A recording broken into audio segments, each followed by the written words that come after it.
नमस्कार बंधुरा केमन आছেন প্রবাসিনী বাঙালি চ্যানেলে সকলকে স্বাগত।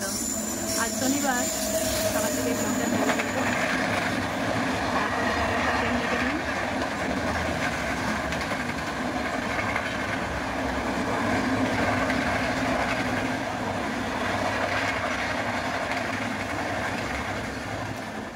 दिल्ली राजधानी गেল আর আজ তো এখন সকাল নেই, যদিও 12টা বেজে গেছে। আমি রান্না বসাবো, লেট হয়ে গেছে আজকে, কারণ আমাদের মাসে দুবার করে সাফ সাফাই হয়, পাকা সব কিছু। যদিও সাফ সাফাইটা আমি করি না, কিন্তু ঘরটা তো মুছতে পারি না, তো একটু আধটু হাত লাগাই। তারপর সাফ সাফাই হওয়ার পর নাস্তা খাওয়া হয়েছে, তারপর স্নান টান করে পুজো টুজো করে এখন রান্না বসাতে এসেছি। আর শনি রবিবার তো আমাদের একবারে দুবারেরই রান্না করি। আজকে এখানে করব করলা ভাজা করছি। করলা নুন হলুদ মাখিয়ে নিয়েছি, আর চিংড়ি মাছ নিয়েছি, এটাতেও নুন হলুদ মাখিয়ে নিয়েছি অল্প একটু। আর এটা কচু, আলু, মূলো, গাজর, বেগুন সব দিয়ে দিয়েছি। সব কিছু সবজি দিয়ে চিংড়ি মাছ দিয়ে, আর বরবটি কড়াইও ছিল অল্প, শুকনো হয়ে যাচ্ছে, ওটাও দিয়ে দিলাম। সব কিছু দিয়ে মিক্স সবজি করব। আর একটু মিক্স ডাল করব, তার সঙ্গে একটু চিকেন ম্যারিনেট করা আছে, ওদের ছেলেদেরকে ভেজে দেবো। কারণ চিংড়ি মাছটা অল্প, ওদের একটু বেশ চিংড়ি মাছের পকোড়া করে দিতে বলছিল, কিন্তু অল্প আছে বলে শুধু সবজিটাই করব। আর চিকেনটা আছে, ওদেরকে ভেজে দেবো, ম্যারিনেট করাই আছে ওটা। আর এখন ছেলেরা কী করছে আপনাদের একটু দেখাই। সামনে আমার ছেলেরা একটা এক্সাম দেবে, এলিমেন্টারি টেস্ট। আর সেই এক্সামে এরকম অরিজিনাল সব কিছু বসিয়ে দেবে, অরিজিনাল কপি, অরিজিনাল কলা, কুমড়ো, মানে সব কিছু, বালতি, ঘরের যাবতীয় আর কি দেয় না, কেটলি, এরকম। এই যে ওদেরকে আজকে ড্রয়িং টিচার এগুলো তুলে দিয়েছে যে এগুলো ওর মধ্যে করে নিয়ে আসতে। ছোটো ছেলে করেছে, সারা সপ্তাহ ড্রয়িংটা বসেনি, সারা সপ্তাহ ড্রয়িং আজকে একবারে বসেছে। শনিবার আজকে টিউশনও আছে, স্কুলও আছে, সরি স্কুলেও ড্রয়িংটা থাকে, এই এক্সামের জন্যই প্র্যাকটিস নেয়। কিন্তু আজকে এই লেটারগুলো এরকমভাবে লিখতে হবে, ওখানে লিখতে দিতে পারে, তাই তো? আচ্ছা, এরকম লেটারগুলো ড্রয়িং করে লিখতে হবে, সেই জন্য এটা শিখিয়েছে। আমি জানিনি, এসে বলেনি, আজকেই দেখছি। এটা তো নতুন নয়, কদিনই শিখছে। আর স্কুলের স্যারও এটা প্র্যাকটিস নিচ্ছে, যেহেতু এক্সামটা দেবে। স্কুলেও শনিবার থাকে, আজকে নেই, আগের সপ্তাহে ছিল। ওই যে ওই লেটারটা এরকমভাবে লিখছে, যেগুলো টপিক থাকবে। আর এখানে বড় ছেলে করছে, মুখ দেখাতে দেবে না, যাই হোক। পাত্তাকপি এখন ওর হয়নি, সেভ হয়নি, ওই শুরু করেছে। ও আবার একটু খেলতে যেতে ভালোবাসে, সকালে খেলতে চলে গিয়েছিল, ওই জন্য ওর এখনও কমপ্লিট হয়নি। ছোটো ছেলের তো কিছুটা হয়ে গেছে, আবার টিউশনের হোমওয়ার্ক হয়নি, পড়তে বসে গেছে। আর এই পরীক্ষাটা যে দেবে না, এই পরীক্ষাটা হচ্ছে যখন, এখন তো ওরা 6-এ পড়ছে, 6-7ও দেওয়া যায়, 7-8ও দেওয়া যায়, বা 6-8ও দেওয়া যায়, মানে 2 বছর দিতে হবে। এলিমেন্টারি আর ইন্টারমিডিয়েট দুটো এক্সাম হবে, মানে 2 বছর দিতে হয়। 6-7 বা 7-8 বা 7-9, 9 পর্যন্ত দেওয়া যায়, নাকি 10-এও দেওয়া যায়, 10-এও দেওয়া যায়। 6 থেকে 10 পর্যন্ত 2 বছর, যে কোনো 2 বছর দিয়ে দেওয়া যায়। আর তো এদের যদি গ্রেড আসে, এটা তো বাইরে স্কুলে গিয়ে পরীক্ষাটা দেবে, এতে যদি গ্রেড আসে না, যেরকম গ্রেড পাবে, মানে এ গ্রেড পেলে 5 মার্কস, ওটা 10তে যোগ হবে। 10তে যখন মাধ্যমিক দেবে না, তখন ওটা যোগ হবে। আমার বান্ধবীর ছেলে বনশ্রী, ও তো দিয়েছিল, ও তো দুটোতেই দুবারই এ গ্রেড পেয়েছে। সুইটিও দিয়েছিল, ও গ্রেড পেয়েছে, ওদেরও সব দুজনেরই যোগ হয়েছে। সেই হিসাবে এরাও তো ড্রয়িং শিখছে, এতদিন এক্সামটা দেবে। এখানেও আর একজন সাফ সাফাই করে স্নান টান করে কাজে বসে গেছে। কী কাজ করছে দেখাও একটুখানি, দেখানো যাবে না?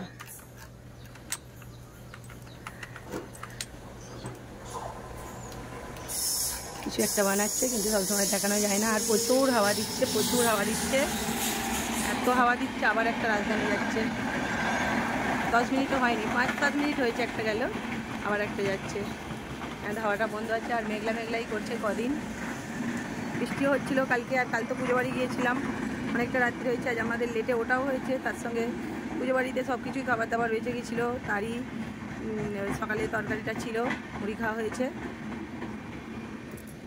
আর সব কিছু সাফ সাফাই করতে, কাজ করতে তো অনেকটা লেট হয়ে গেছে। আর এখানে এখনও জামা কাপড় কাচা হয়েছে, শুকনো করা হয়নি।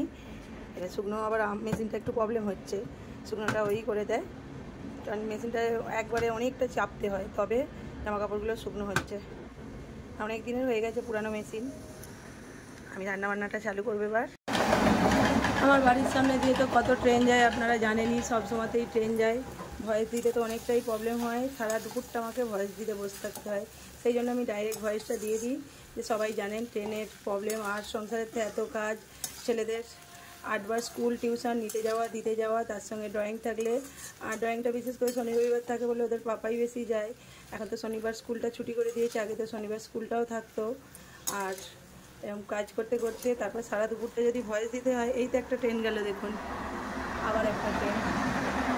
এরকম কাজ করতে করতে ভয়েস দিতে দিতে যদি এরকম বারবার ট্রেন আসে, আবার দেখুন এদিক দিয়ে একটা ট্রেন, এদিক দিয়ে দুটো ট্রেন, মানে 2 মিনিট 5 মিনিট ছাড়া ছাড়াই ট্রেন।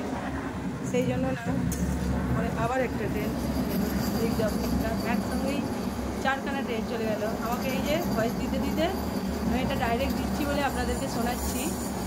আমি যদি ভয়েস দিতে দিতে বসে থাকি না, আমাকে এতক্ষণ বসে থাকতে হবে। যত 4টে লাইন দিয়ে 4টে ট্রেন চলে গেল, যতক্ষণ না ট্রেনটা স্টেশন পর্যন্ত এখনও আওয়াজটা আছে। আমি কিন্তু ভয়েস দিতে গেলে পুরো আওয়াজটা শুনতে পাওয়া যায় আলাদা করে যখন ভয়েস দিই। সেই হিসাবে এখন ডাইরেক্ট ভয়েসটা দিয়ে দিই। আপনাদের হয়তো শুনতে একটু প্রবলেম হয়, কিছু করার নেই। সারা দুপুরটা বসে বসে ভয়েস দিতে গেলে সংসারের তো আরও কাজ থাকে, ছেলেদের স্কুল টিউশন, তার সঙ্গে সংসারের কাজ, 4বার রান্না বান্না। অনেক লোক তো ভাবে, বিশেষ করে গ্রামের অনেকেই ভাবে যে শহরে থাকে ওদের আবার কাজ কি, সারাদিন তো ঘরের মধ্যেই সব কিছু, ঘরের মধ্যে থাকলেও সব কিছুই তো আমাদেরকে করতে হয়। তার সঙ্গে গ্রামের দিকে কী হয়, ছেলেপুলেদেরকে স্কুলে নিতে যেতে অতটা হয় না। আর আমাদের কি হয়, এই যে বারবার দিতে যাওয়া নিতে যাওয়া, আর এত কাজ করার পরও এই যে ভিডিও করছি, ভিডিও করতে গেলে তো টাইম লাগে। যারা ভিডিও করে তারা বোঝে, কিন্তু সবাই বোঝে না। আমরা শহরে থাকি, আমাদের কি কাজ সংসারের মধ্যে অনেকেই বোঝে না। আর গ্রামের দিকে কি হয়, বেশিরভাগ বাড়িতেই দুপুরে রান্না করে নেয়, সেটাই রাত্রিরে খাওয়া দাওয়া। কিন্তু আমি তো ছোটোবেলা থেকে বাপের বাড়িতেই শিখে এসেছি, আমার মায়েরা যেরকম করতো। কারণ শ্বশুরবাড়িতে তো বেশি দিন থাকিনি, বিয়ের পরই চলে এসেছি। তো সেখানে আমার মায়েদের 2বার 3বার রান্না হয়। যেমন সকালে রান্না হবে নাস্তায় আলুর তরকারি, যাই হোক মুড়ি, গ্রামের দিকে রুটি পরোটা হয় না। আবার দুপুরে রান্না হবে, আবার রাত্রিতে রুটি হবে, তরকারি হবে। আর আমার দিদিও একার বাড়িতে, দিদিরও শ্বশুর শাশুড়ি কেউ নেই, দিদিরও সেই রকমই সেমভাবে সকালের দুপুরে রাত্রিরে, আবার সন্ধ্যায় নাস্তা কোনো দিন মানে দুজনদেরই। আর ভাইয়ের বউ এসেছে, ওদের ওদিকেও কিন্তু একবারে দুপুরে রান্না করে নেয়, রাত্রিরে ভাতটা খায়। ভাত খাওয়া যেহেতু না, রাত্রে গরম ভাত করে নিল। কিন্তু ও আমাদের বাড়িতে এসে সেমই শিখেছে, সবারই একই রকম কাজ। আর আমার শ্বশুরবাড়ির ওদিকে ভাতটা খাওয়া, রান্নাটা দুপুরে একবারে হয়ে যায়, দুপুরে একবারে রান্নাটা হয়ে যায়, আর রাত্রিরে গরম গরম ভাত হয়। কিন্তু আমি যখন, আমার ছেলেরা যখন 6 মাসের ছিল না, গ্রামে গিয়েছিলাম, আমার শাশুড়ি মা এখানেতে এসেছিলেন, আর 4.5 মাসে চলে গিয়েছিলাম। কারণ ছেলেদেরকে অন্নপ্রাশনের চাঁদ পেয়ে গিয়েছিল 5 মাসের মধ্যেই। তো যখন আসবো, আমার শাশুড়ি মা এখানে এসে একদম থাকতে পারে না, মানে প্রচুরই কষ্ট হয়, বুঝতে পারি। তো ওনাকে আমি বলি অনেক চাপ দিয়ে, যে যেহেতু দেখতে পাই তো অনেকটাই কষ্ট হয়, শারীরিক কষ্ট হয় আর মানসিক কষ্ট। মানে বসে বসে ঘরের মধ্যে কারোর সঙ্গে কথা বলতে পারে না। গ্রামের দিকে কি হয়, কাউকে না কাউকে পেয়ে যায়, সারাদিন গল্প করে সবার সঙ্গে। সেই হিসাবে চলে যাচ্ছে যখন, মানে আর আসবে না বলে 6 মাসে বলছে, বৌমা তুমি নিয়ে গিয়ে দুজনে তো, তুমি তো সবই করতে পারো, ওদেরকে নিয়ে গিয়ে ওখানে থাকো, তুমি সব করে ফেলবে। আর একটা কাজের লোক রাখা ছিল, সে কাপড়গুলো কেচে দিয়ে যেত। কিন্তু কাপড় কেচে দিয়ে গেলেও আমার ঠিক পছন্দ হতো না। আমি ডেটল জলে আমি ধুতাম, সে কেচে দিত, ধুয়ে দিত, আর আমি ধুতাম। তো আমার পাশের বাড়ির একজন, আমার শ্বশুর বাড়ির লোক কিন্তু আমাকে কোনোদিন কিছু বলে না। আবার দেখুন, কথা বলতে বলতে আমি 4 মিনিট ভিডিওটা করেছি, তার মধ্যে আবার একটা ট্রেন এসে গেছে। আর আমার শ্বশুরবাড়ির লোক কিন্তু কোনোদিন কিছু বলে না এইসব নিয়ে। সেই বলে না, কথাতেই আছে, যার বিয়ে তার হুঁশ নেই, পাড়া পড়শির ঘুম নেই। পাশের বাড়ির একজন এসে বলছে, যাবে তো কী হবে, সেখানে আর কি কাজ, তুমি একাই করে ফেলতে পারবে সব কিছু, তোমার আবার সেখানে একা একা রান্না বান্না করবে, আর ছেলে দুটোকে নিয়ে থাকবে, 6 মাসের বাচ্চা দুটোকে নিয়ে এসে তাদের খাওয়ানো পড়ানো সব কিছু আমাকে নিজে হাতে করতে, যে তোমার আর কী কাজ, সংসারে কি কাজ নেই। সে হয়তো আমার ভিডিওটা দেখেনি, আবার দেখলেও তার হয়তো মনে নেই, 12 বছর আগের গল্প করছি আমি। তো কিন্তু আমি তো কথাটা ভুলিনি, যে তোমার আর সেখানে কী কাজ। তো আমার জায়েরা বলেছিল মাকে আসতে, মানে শাশুড়ি মাকে, কিন্তু আমি তো জানি এখানে এসে থাকতে পারে না। ওই মাঝে মাঝে আসে, 2 মাস 1 মাস থাকে, আর থেকে আমার শাশুড়ি মা চলে যান, কারণ এখানে থাকতে পারে না।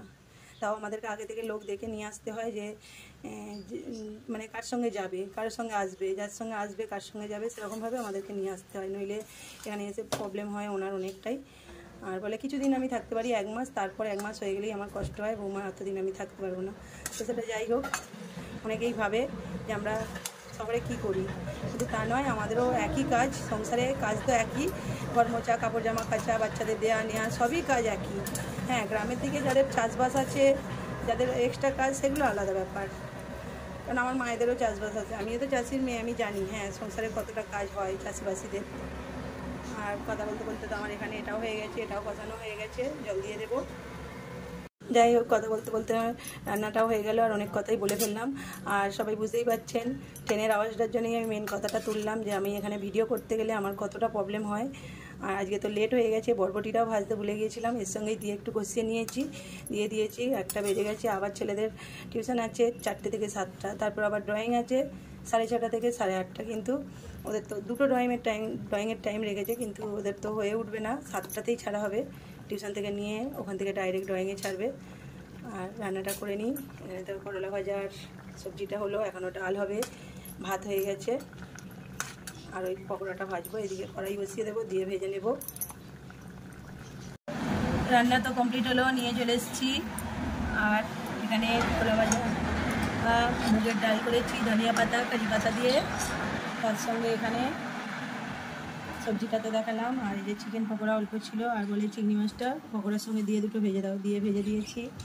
ভাত খাবার নিয়ে চলে এসেছি, সিম্পল খাবার দাবার শনিবারের। আর খাবার নিয়ে চলে এসেছি, খাবারটা রেডি করে নিয়ে। আর আজকের ব্লগটাও আমি এখানেই শেষ করব। আবার দেখা হবে নতুন একটা ব্লগ ভিডিও, নতুন একটা রেসিপির সঙ্গে। সকলে ভালো থাকবেন, সুস্থ থাকবেন, সাবধানে থাকবেন। আর আজকের ব্লগটা ভালো লাগলে লাইক, কমেন্ট আর একটা হাইপ করে দেবেন।